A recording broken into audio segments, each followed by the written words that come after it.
வணக்கம். All in one zone devotion சேனலுக்கு உங்களை அன்புடன் வரவேற்கிறேன். இன்றைக்கி நம்மளுடைய சேனலில் நம்ம சென்னை எக்மூர்லேருந்து நம்ம கயா போக போகிறோம், புத்த கயா போக போகிறோம், காசி போக போகிறோம், அதுக்கப்புறம் அலகாபாடு போகிறோம், அதுக்கப்புறம் திருவேணி சங்கமம் அங்கே போகிறோம், மற்றும் அயோத்தியா ராமர் கோயிலுக்கு போகிறோம். இப்போ அந்த காட்சி தாங்க பார்க்குறீங்க. இப்போது நம்ம ட்ரெயினில் போகும்போது இந்த இயற்கை காட்சியெல்லாம் நீங்கள் பார்த்துட்டே வரீங்க. இப்போது நீங்களும் எங்களோடையே சேர்ந்து பயணம் செய்யுங்க, எங்களோடையே சேர்ந்து வாங்க, காசிக்கு வாங்க.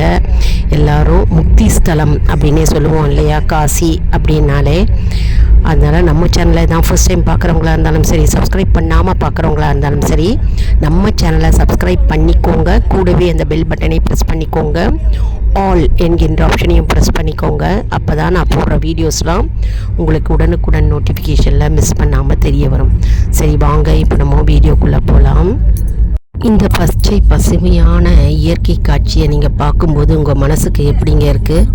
கமெண்ட்டில் சொல்லுங்கள். எவ்வளோ மனசுக்கு இதமாக பசுமை நிறைந்த இயற்கை காட்சிகளை நம்ம பார்க்கும்போது அவ்வளோ மனசுக்கு மன நிறைவாக இருக்குது பாருங்கள். எவ்வளோ ஃபீல்ஸு, எவ்வளோ பச்சை பச்சைன்னு செடி கொடிகள் எவ்வளோ நல்லா இருக்குது பாருங்கள். பார்க்குறதுக்கே பார்த்துக்கிட்டே இருக்கணும் போல இருக்குது பாருங்கள். இது ஒரு ஆன்மீக யாத்திரை அப்படின்னே நம்ம சொல்லலாங்க. இப்போ நம்ம இந்த காசி யாத்திரைக்கு போகிறோம் இல்லையாங்க. நம்ம இந்த கங்கை நதியில் நம்ம குளித்து விட்டு நம்முடைய பாவங்களை நீக்குவது அப்படின்றது ஒரு மரபாக இருக்கிறது இல்லையா. அதனால் நிறைய பேர் காசிக்கு போயிட்டு வந்திருப்பீங்க. போயிட்டு வந்தவங்களே திரும்ப திரும்ப போகிறீங்க. அவ்வளவு அற்புதமாக இருக்குங்க காசி யாத்திரை. நம்ம கூடவே நீங்களும் எல்லா ஊரையும் பார்த்து உங்களுடைய பாவங்கள் மற்றும் புண்ணியத்தை சேர்த்து கொள்ளலாம். பாவங்களை நீக்கி புண்ணியத்தை சேர்த்து கொள்ளலாம். வாங்க, நம்ம வீடியோக்குள்ளே முழுமையாக எல்லாத்தையும் பார்க்கலாம். இப்போ நம்ம ட்ராவல் விலாக் தாங்க பார்க்குறோம். அதான் நம்ம போயிட்டுருக்கோம். அந்த இயற்கை சூழ்நிலை தான் நீங்கள் இப்போ பார்த்துட்ருக்கீங்க.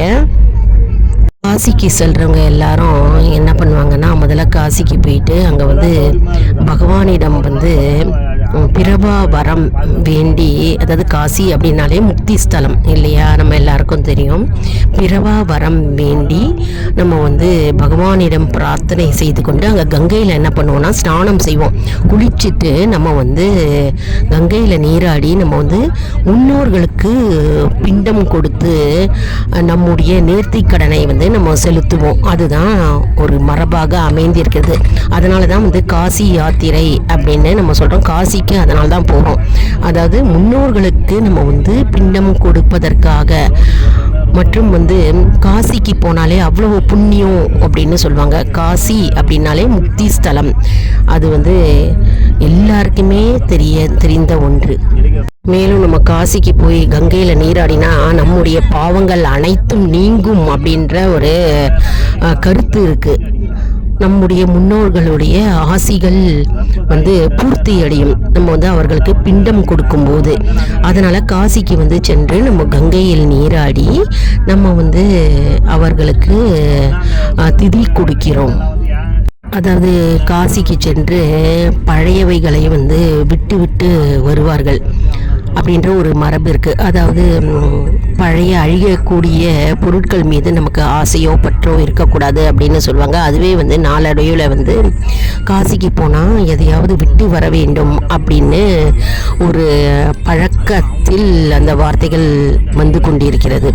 அதாவது காய்கறிகளோ பழங்களோ காசிக்கு போனால் விட்டுட்டு வருவாங்க. அதை மீண்டும் அவங்க அதை உணவில் சேர்த்துக்க மாட்டாங்க. அதனால் காசிக்கு போய் சில பேர் பீன்ஸு, அவரைக்காய் அதெல்லாம் விட்டுட்டு வருவாங்க. அதை மீண்டும் அவர்கள் உணவில் சேர்த்துக்கொள்ள மாட்டாங்க. அதனால தான் காசிக்கு போய் நான் இதை விட்டு வருகிறேன் அப்படின்னு சொல்கிறது ஒரு மரபு இருக்குங்க.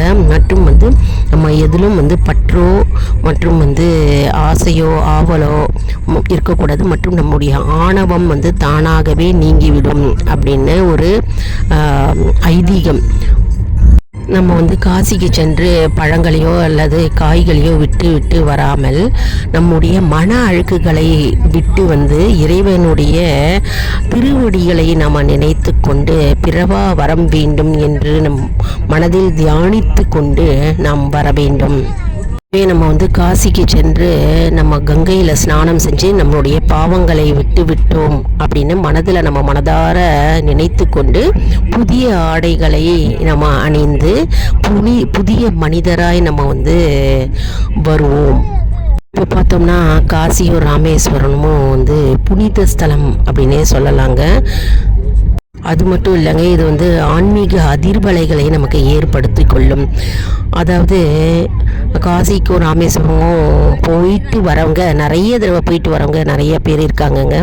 நம்ம அந்த ஸ்தலத்துக்கு போனாலே நமக்கு வந்து ஒரு நல்ல அதிர்வலைகள் நமக்கு ஏற்படும் மற்றும் நமக்கு வந்து ஆன்மீக அதிர்வலைகள் ஏற்படுத்தும் நமக்குள்.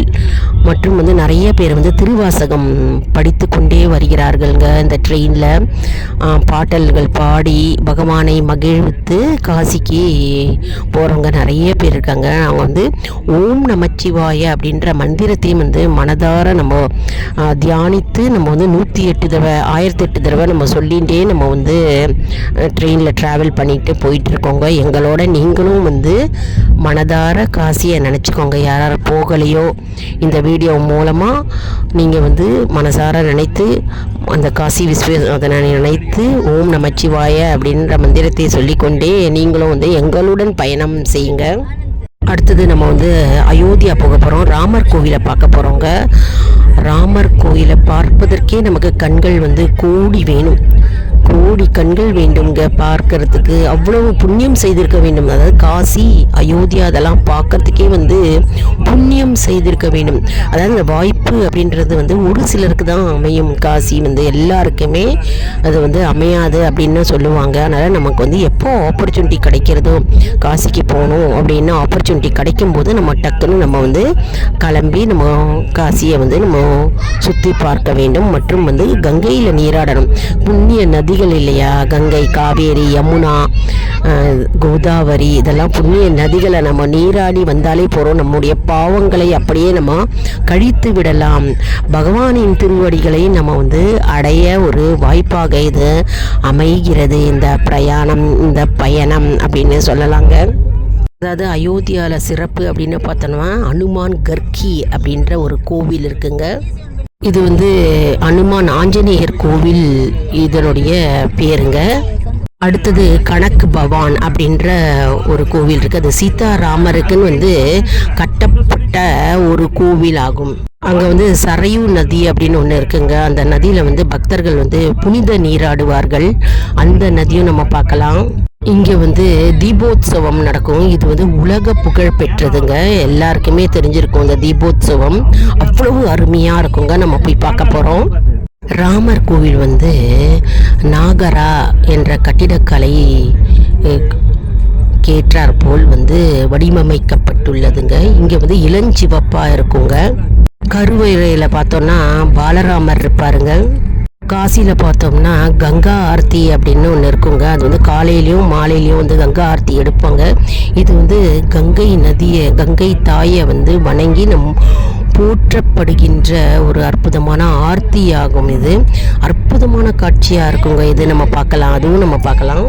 கங்கை அப்படின்னாலே பாவங்களை போக்கும் தாய் மற்றும் இயற்கை அன்னை மற்றும் நதி தாயாக நம்ம போற்றி வணங்கப்படுகின்ற ஒரு அற்புதமான கங்கை புனித நதியாக திகழ்கிறது.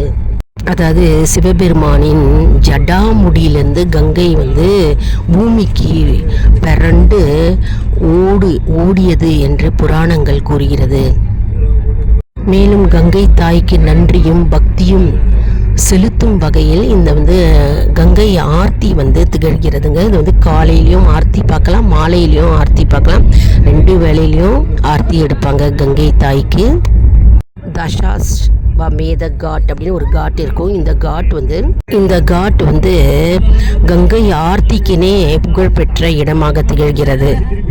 புராணம் படி இந்த இடத்துல வந்து பிரம்மதேவர் வந்து 10 அஸ்வமேத யாத்திரை செய்ததாக புராணங்கள் கூறுகிறது. அதனால் இது வந்து தச அஸ்வமேத காட் அப்படின்னு இதற்கு பெயருங்க.